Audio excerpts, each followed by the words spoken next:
In Haiti, MSF teams are working in Paco, Choscal, Chancerelle and the General Hospital.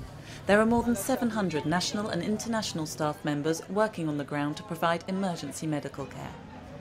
Medical activities are continuing in the grounds of Trinity Hospital. One operating theatre has been set up under plastic sheeting and another in a shipping container.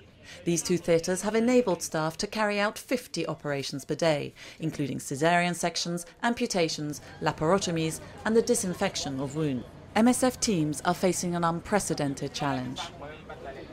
I imagine that not since the Crimean War have surgeons seen and amputated so many limbs, perhaps the Civil War in the United States, but we're talking about a situation that I've certainly never seen in my experience.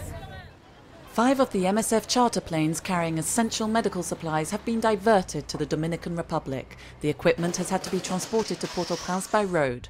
This extra logistical hurdle has caused our medical teams to lose precious time. We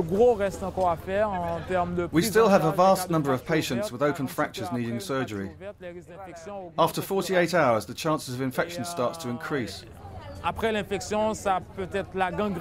An infection can lead to gangrene, which in turn leads to septicemia, which is like an invasion of the entire body by microbes. The infection takes over the whole body and can be fatal. We are very concerned about our staff who remain unaccounted for since the earthquake. MSF is continuing to try to make contact with its staff members, but we have been unable to trace everyone. We are aware that some staff did not survive the disaster last week. MSF commends the courage of its Haitian staff who have continued to provide emergency medical care in our health centres despite the traumatic and tragic events of the past week.